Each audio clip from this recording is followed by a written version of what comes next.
رايح فين يا استاذ احمد؟ رايح التحرير ان شاء الله. رايح التحرير.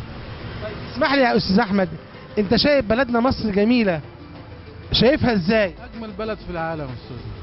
سامع. اجمل بلد في العالم مصر. الله عليك. حاجه معروفه يعني. ايه بيعجبك في بلدك؟ كل حاجه في بلدي، كل حاجه موجوده في بلدي. الدفء والحب. تلف ولازم ترجع لمصر مهما تلف، طبعا اساسي تلف ترجع لمصر وطنك. سيادتك رايح فين بالاتوبيس؟ نازل رمسيس. نازل رمسيس. ايوه. طب احنا بنسالك يا عم محمد كمواطن مصري، اتفضل. ايه بيشغلك دلوقتي في الشارع؟ ايه بيشغلك تجاه بلدك؟ يعني عايزين البلد مستريحه وكويسه. الله عليك. عشان الناس كلها مستريحه. خلال جوله الاتوبيس نتعرف على مشاكل المواطن، انت مشكلتك ايه؟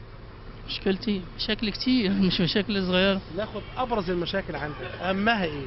أما أنا راجل بغسل حضرتك، واخد بالك، ومش مرتاح في الغسيل غسيل ايه يا فندم؟ غسيل كلى.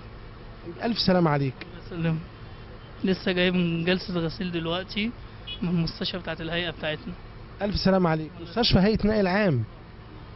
طب انت مش مرتاح ليه في غسيل في هيئة نقل عام؟ مش مرتاح، عندي حصو في الكلى ودايخ على الدكاترة، والدكاترة بتقول لي مفيش عندك، مفيش، ما ينفعش ان انت تعمل عملية عشان الحصو اللي عندي ده، الأنسجة بتاعت تعبانة. بس احنا كنا سجلنا مع رئيس مجلس إدارة هيئة نقل عام السيد اللواء هشام، وكان قال ان عندكم في التورات في المستشفى هيئة نقل عام. من ناس معايا 55,000 جنيه وعايز حد يتبرع لي بكلى، واخد بالك، رحت للدكتور محمد غنيم في المنصورة، واخد بال حضرتك، طلبوا مني 120,000 جنيه، الهيئة مش عايزة تساعدني في حاجة زي كده.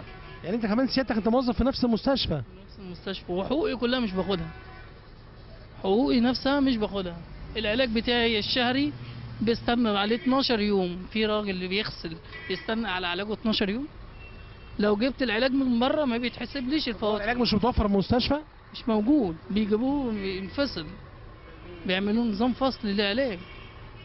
طبعا في مضاعفات بتحصل ليا، واخد بال حضرتك، بسبب الغسيل. بننقل صوته لصوت المسؤولين، وممثل في سيادة اللواء هشام عطية رئيس مجلس إدارة هيئة النقل العام. نتمنى حالة الأستاذ محمد، وإن شاء الله إن شاء الله يكون لي حل في هيئة النقل العام. إحنا عايزين كلمة من الشباب الجميل نقولها للشباب تجاه بلده، كلمة نصح من شاب مثقف زي حضرتك، تقول إيه؟ خافوا على البلد. بتتمني إيه لمصر؟ خير كله يا رب، يا رب الخير كله لمصر وشعبها وأرضها كلها، يا ربنا يحرسها، ربنا يحرسها يا رب، ربنا يحرس مصر. انت حضرتك يا فندم شايفه ان شاء الله الفتره الجايه يكون في استقرار للبلد؟ إن شاء الله بإذن الله، ربنا حارسها دايما.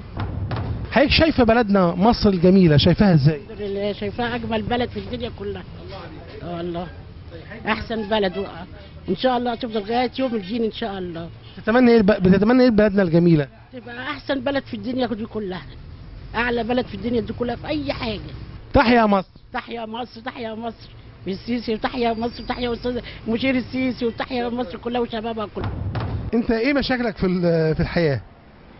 والله المشاكل يعني كانت الفترة اللي فاتت في ظل الحكم اللي فات، وبعدين ربنا هيقدم اللي فيه الخير، والخير جاي، بس الناس تصبر وما تعملش مظاهرات ولا تعمل اعتصامات، ويصبر على البلد.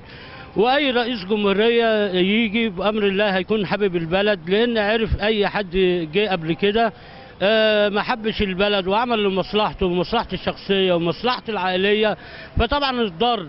فأي حد يجي عشان ينجح فلازم يعمل لمصلحة البلد، وطول ما هو بيعمل لمصلحة البلد مش هيقعد 4 سنين، ده ممكن يقعد 8 سنين، لأن الشعب هو هيدعمه ويخليه فترة رئاسية سرية.